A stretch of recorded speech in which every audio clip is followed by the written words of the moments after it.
The next shape is this cone right here. So with the cone, it says to use cross hatching.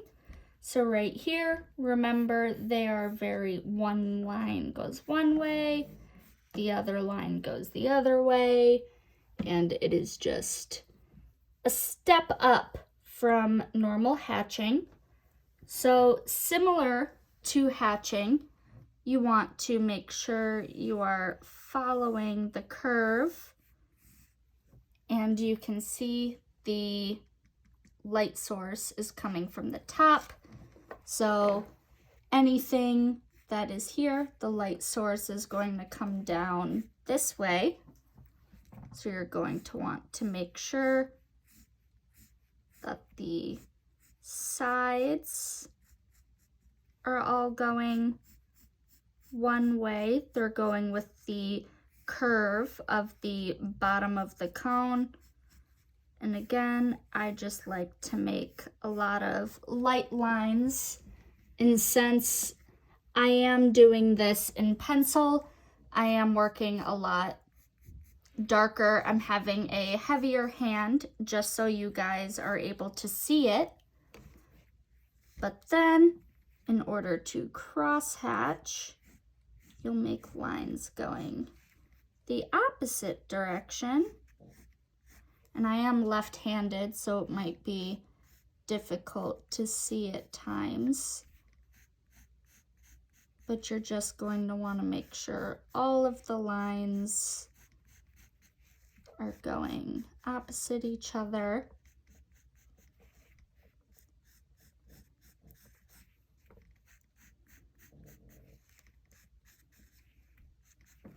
Like so. And this is a little difficult to see because, again, it is in pencil, but you just want to make sure that whatever lines you go, so if you're going this way, the cross-hatching line goes the other way. So it's almost like you're making a bunch of big X's with your cross-hatching. And then with this circle, we're going to do stippling. So again, that's all of the dots. And you should be doing this in pencil, but just so you're able to see it better, I'm going to do it in Sharpie with a chisel tip. So one of the bigger Sharpies. So as we can see right here, the light source is going this way. So the lightest part is going to be right in that little circle. So anything around that.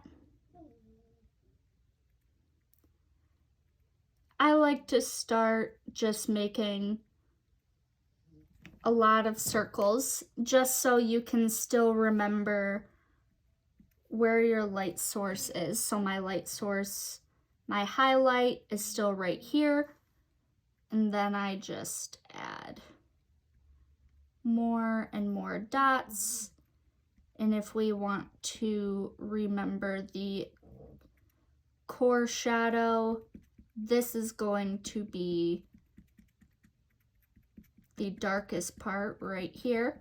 So I'm going to add a lot of dots so it's all almost fully saturated with black Sharpie, but not quite. And my personal preference is I work from the darkest to lightest. Whichever way works for you, that is completely fine. But that is just one thing that I know works for me. Is to work from lightest to darkest. So we can see right now there's a clear line, but I still have to add a bit more depth to it. So I'm going to add more stipples in my light to medium. Going to add a little bit of shading right above where the highlight would be. And I'm going to make this core shadow even darker because, again, with Sharpie, it's hard to add gradients and values, but I'm doing this just so you guys can see it. Just to reiterate, you should be doing this in pencil. But if I were using a pencil to do the lighter marks, I would hold it farther back so you can see it adds smaller marks. And then if I wanted darker marks, I would bring my hand closer.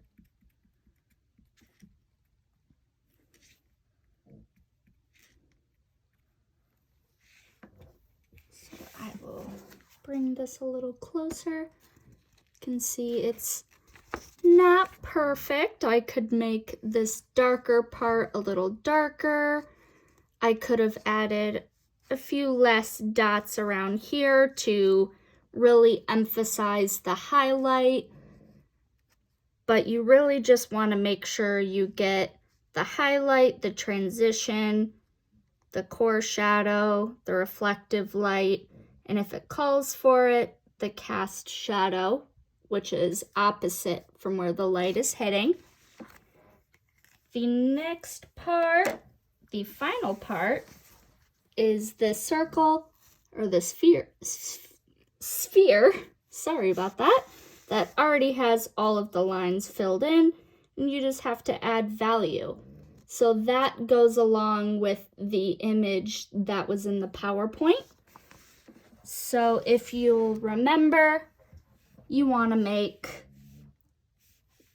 this part the lightest part, this circle right here, and then with a very loose hand, again, this is just how I do it.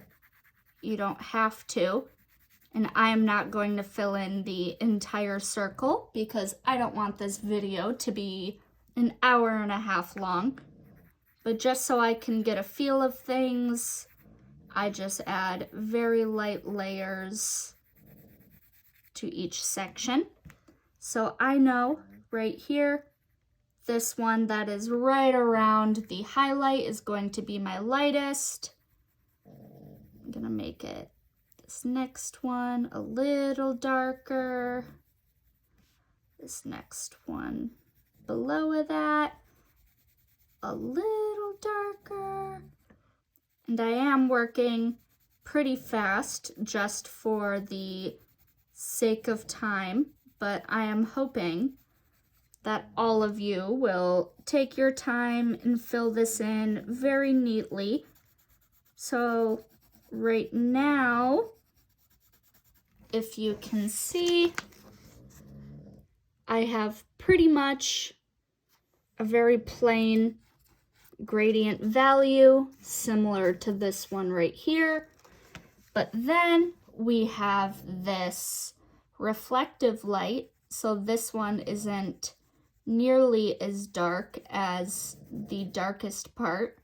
This one is a little lighter. But then right below that, you want to add the darkest dark, and then work your way outwards so it is fading into the light, just like this.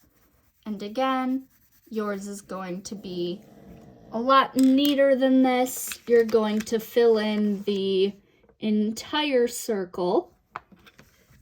I could probably make this part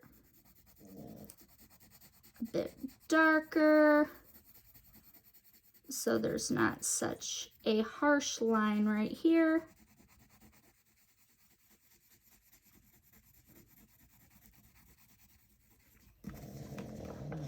Just like so. So here is what the entire page should look like. Again, take your time, fill everything in completely. This entire circle should be filled in. This entire thing should be done in pencil along with the stippling. You should make sure that your lines are very parallel.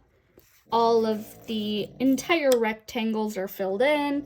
Take your time filling all of this in. And just be mindful of craftsmanship.